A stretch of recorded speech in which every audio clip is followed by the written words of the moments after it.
grammatical mistakes, some paraphrasing tool, but original idea is your, and you are working on that. You can take the help of AI. There is nothing wrong in it. If you have some tool which will save you time and effort, you can use that. And it's same with the HR people. If you have some tools, some software, some models who save you time, effort, and energy, company will go and use this. Yes, it will change.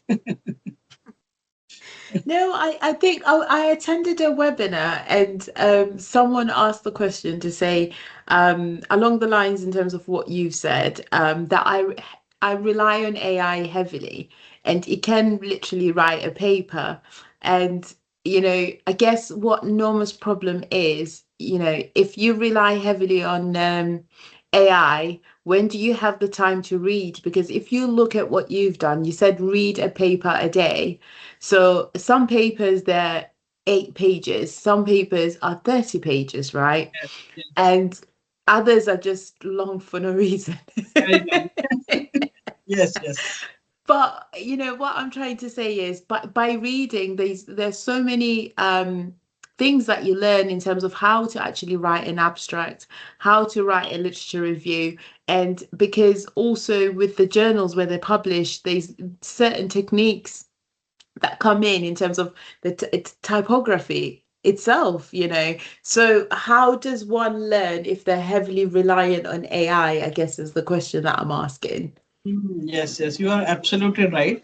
So I think it's a 50-50 chance.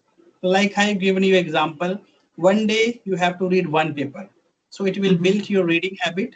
You jot down the main point. So it's a natural human working. You read and you jot down the point. And 50% you can take the help of some AI, but not rely 100% on AI. That AI will do everything. So what is your learning? So I think it's 50-50%. You have to do some task manually so that you will learn. For example, writing, it's a main part of the researcher. So you have to write. If you give prompt to any AI like ChatGPT, he will give you full essay lesson. But instead, you have to write your own so that you have some writing skill, some interpretation skill. So it will benefit as a 50-50. Take the help of 50% AI and 50% you have to do some tasks so that you can learn something. I like that self-regulation. Yes, absolutely. Yeah. The next question then, in terms of decision making and being strategic, how does HR add value specifically in terms of retention? Because you've mentioned org performance, so I suppose that would link into retention. How is that strategy then built in terms of framework with data? In terms of data, if I said that ultimately companies are working to generate more profit and revenue. Hmm. So if you take any function, like you have a recruitment, and then you have selections, then you have some employee retention, organization performance, anything you will take, ultimately it is for the betterment of the employees, betterment for the company. So company have to look into this factor. For example, the people who are working here, if you track track the people from the point they have appointed to the point how they are working, how they are behaving, how they have taken some break. So it will give you some pattern that how my employees are working, how much break they want, and what kind of productivity they will provide after a month, after 6 months, after quarterly. So in this type of data will ultimately help you to better understand how you can increase your organization performance and profit. And in the side, next side, employee also benefit. Employee will also see how employees behave, what employee want. Like they have breaks, they have some weekend breaks, they want some picnic instead of working everything. So this, I think, this amount of data of the employee will ultimately benefit companies and employ both sides. Both. No, I love that. But you also made a statement, and you stated that data helps employees' productivity.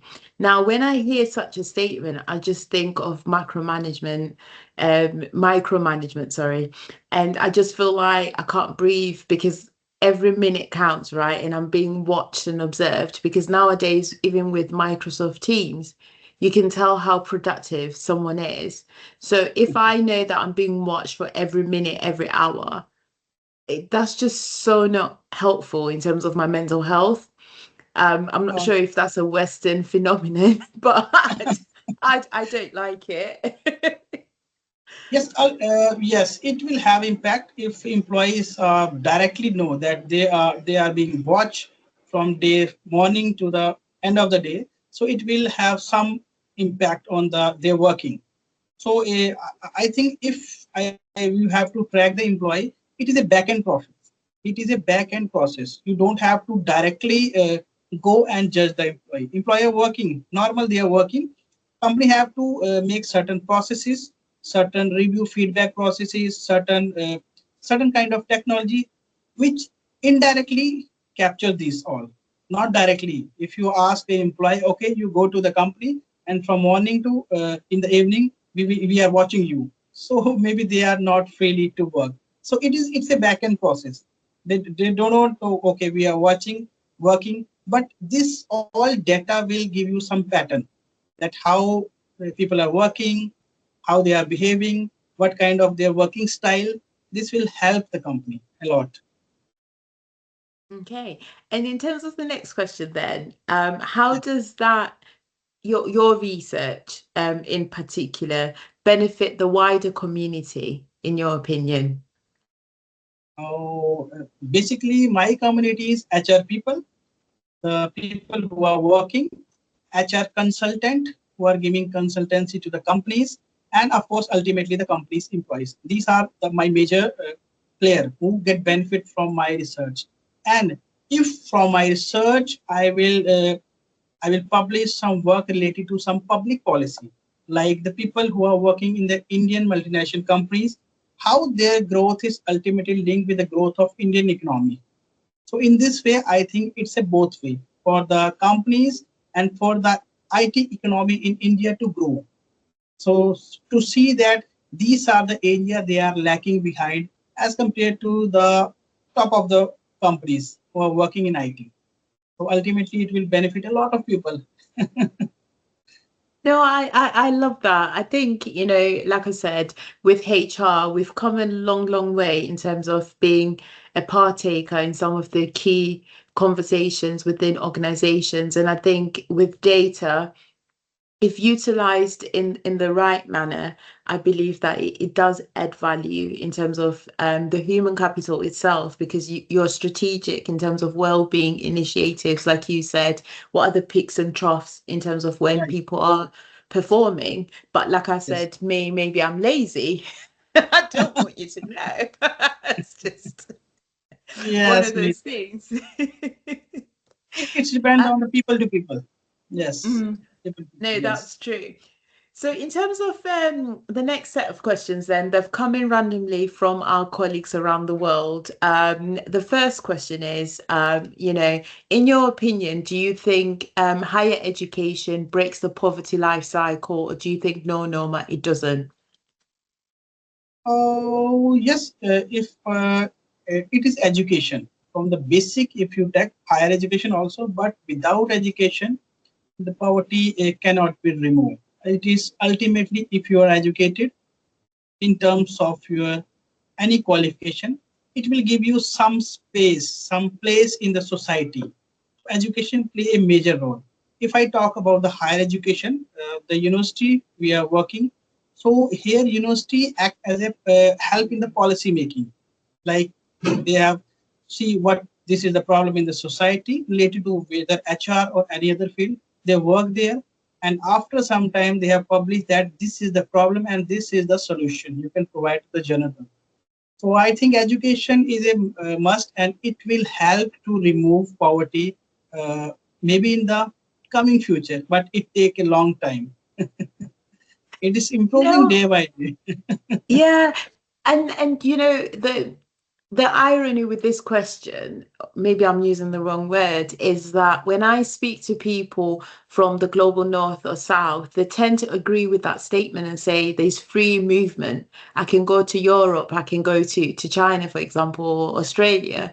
And they say, that it breaks those shackles where, they couldn't previously go beyond. Yes. Whereas us in Europe, we're just thinking more debts, because, you pay for the higher education. Yes, they are scholarships, but it's difficult to get a scholarship. So we always see it from a negative lens, I suppose, in terms of how we view it. But no, I'm in agreement with your statement. I guess the next question is, do you think publishing is a good thing in academia? Because a lot of people, and we've seen on different socials, whereby they feel like they're under duress to perform through publication in order for them to get a job.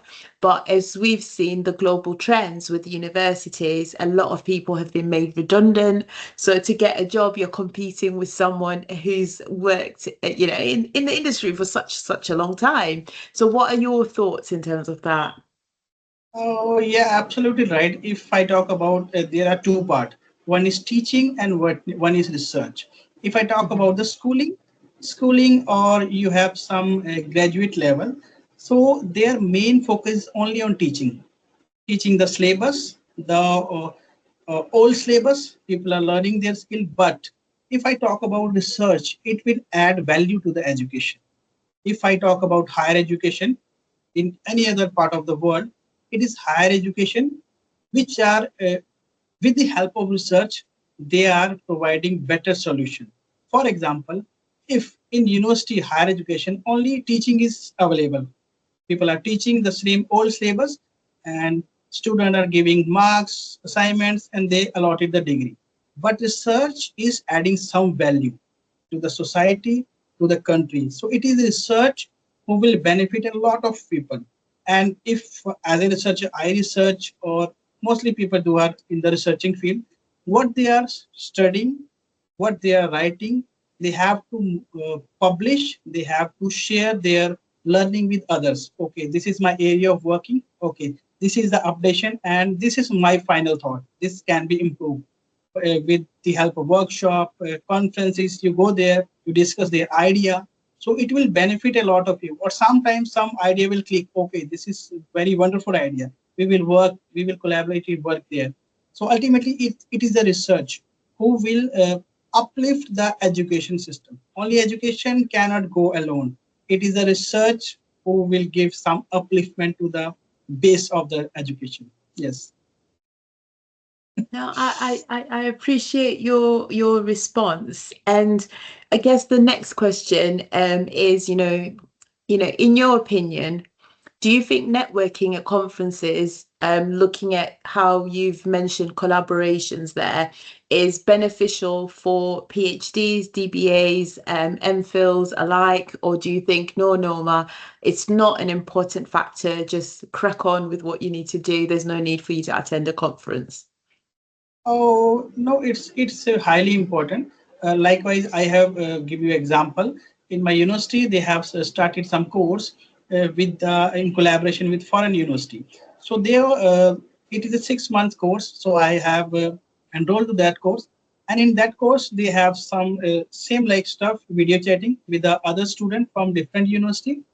And then after a month, they have given some assignment, and assignment to two people, one people from my university, one people from UK university, US university, any other European world. So there I connect with students from different part of the world, what they are working, how they are working. So we work for 1 to 2 months in some particular area. For example, we work for ESG. So he will provide me data related to their country. I will provide data related to my country. And we will collab. After 6 months, we have published some small paper that this is the condition in their country, this is condition in my country, and here is the area we can improve. So in this way, it will benefit both. And I think this will enrich learning. If you are learning alone, this will some boring task. If you learn with a lot of people, 2 5 people, like you have authors, so it is interesting. You doing their part one by one, and ultimately this will lead to a better solution. Comprehensive. I love that. The next question has to do with equality, diversity, equity, and inclusion. Now, we've seen a global change or movement in regards to what it is, but at the same time, yet due to cultural nuances and religious nuances, women are still being objectified. And also in terms of the gender pay gap is still a problem. Maternity leave is still a problem. Women are underpaid. And also specifically in India, I mean, I found it an article that really shook me slightly, which was the women in the sugarcane fields, you know, how they're being forced to ultimately remove their wombs. I suppose the question I'm asking is, in your opinion, when it comes to how women are treated, do you think we're getting any closer? And I'm not a feminist, so I'm just asking on behalf of women who are seeing some of these lived experiences, because they're quite horrific. And also, you know, PhD students, I mean, I've spoken to a few whereby they are a PhD researcher, they've got a stipend, but they can't go on maternity because there's no maternity leave policy. And, you know, they want to start a family and now they're traumatized. That's a bit of a vent on behalf of my previous guest, but what is your thought process on that? So it is basically, if I talk about the Indian economy, we have multiple states.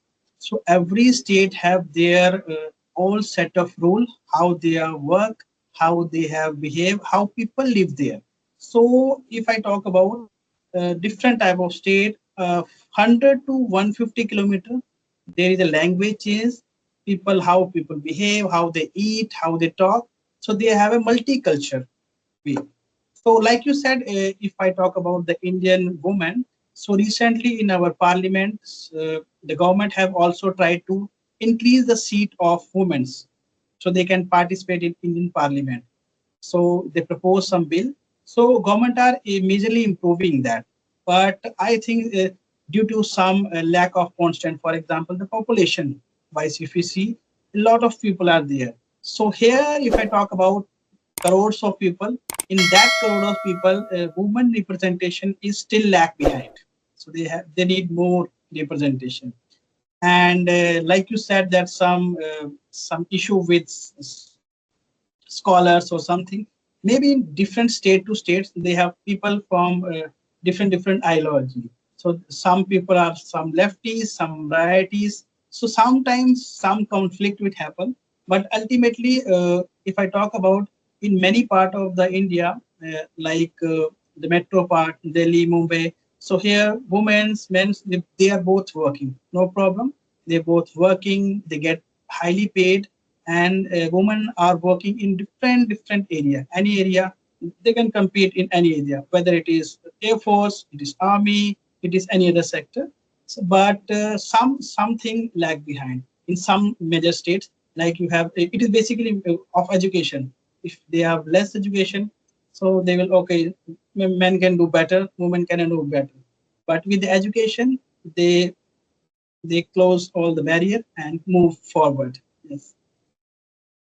No, thank you very much for your response. I guess we've come to the final question then, which is, in your opinion, do you think PhD Hard Talk is beneficial to us as scholars and to universities alike and the communities in which we conduct our research in? Or do you think, no, Noma, call it a day, it's not working? No, no, ultimately it will benefit. If I talk about the higher education at university, it is, if I talk about higher education, not studying is only a simple one part, but research has a major boost in that. If I talk about Indian University or any other university, they have a rank university, NIRF ranking. So they rank according to how university are working in terms of research, in terms of collaboration, in terms of number of project grant from the government. So it is a research who will uplift the university, Indian economy. through different sector, different area. So yes, research will ultimately benefit. If there is no research, there is simple teaching marketing, the old concept, and this will not benefit in the long run. Research is very important in terms of any field, because the evolvement of the different concept, different model, it is the basis of research. People are reading, people are writing, people are publishing, and this will benefit. For example, if I talk about any university in the world, top of the university, you will see that their research is top. Why top? Because they are researching on new idea. So if you delete the word research, then only teaching will happen and nothing will change. So research, yes, research is very, very important. No, I love that. Now, to anyone at home who's heard you speak today about HR data analytics and your mixed methods approach, if they want to find you in terms of your YouTube channel, could you please share details? There will be at the bottom as well for everyone at home. So again, you can read at the bottom. But what is your YouTube channel and your LinkedIn as well? Okay, so I basically I started 4 months back, 4 to 5 months back. I have started a YouTube channel. So I got a chance to teach some new scholar. So my HOD madam said, okay, you go and teach some R studio, R language, some basic what you have learned in bibliometric analysis. So I go there, I give a lecture. So there the student said, okay, sir, I have to remember all these commands. So you will do one thing, you will create a video and then send video to us, to our group. And once another student said, okay, if you are creating a video, just upload in YouTube channel. I said, okay, YouTube. So there I got an idea. Okay, let's start the YouTube channel. So I mail one of my workshop professor, Dr. Neeraj Kaushik. He said, I want to start this YouTube channel. Can you guide me? So he will give a full-length email. Okay, this is the software you can use for recording. Then I do some research, see how to make a YouTube channel. Okay, let's start. So I start the channel and start uploading some video, what I am working. For example, I work as a bibliometric analysis. So I have sent a paper for review and got a major revision on 4 or 5 days back. So what I have learned, I have shared with my new students. So in this way, so it's a simple, you can search on the YouTube, my simple names. I will put the link in your YouTube channel. It is simple Sandeep Patyal. You can search, you will find my link here. No, I love that. And congratulations on starting your journey on YouTube. And, you know, it's disseminating knowledge is not an easy task, as we know. So well done to you for starting. And I hope people will be appreciative of your time because it does take a lot of time to create content. Yes, yes. When I share my link with my people all around the world, the college, the students, so he appreciate. Okay, sir, you are doing a wonderful job. So suddenly my follower will increase. But it's an education channel. Past 2 months, I have no time to record any video. But maybe planning to the next month, I upload some video. So what I have done, new thing. So it's a win-win chance, but you have to put some effort, more effort, like you recording the video, some edit, some cut. So you have to spare time for that instead of your main research work. But it is interesting. Yes. No, I love it. I love it. And congratulations again. I would like to take this time to say thank you so much, Sandeep Patyal, for your time, for talking about HR data analytics and also educating us about, you know, Noida and the big companies in terms of multinationals that are there and the benefits of having data analytics in terms of human capital. So it's been such a pleasure. I can't wait to have a part 2 with you when you finish your research and you've defended your thesis, because again, it will give us new insights in terms of your findings because you're still collecting your data. So thank you very much for your time today. Thank you, Noma. Thank you so much. So it is basically, I'm so happy to be on your channel. For first time when you send me request for interview, I said, okay, interview. What kind of interview? YouTube interview. So I take some time, 1 week. Okay, YouTube interview. What I will go speak. or my topic or other topic. So I said, okay, let's go. But due to some work, I cannot attend the last session. So in this session, I am so happy. Thank you for, it's a very good platform, I think. You have started to talk with different peoples, whether it is a professor, researcher, anything. So everybody have something to share. Sharing is beautiful, I think. It will benefit a lot of people. And I think this channel, it's a good. Best of luck to you and thank you so much. It's Namaste, Indian style. Namaste.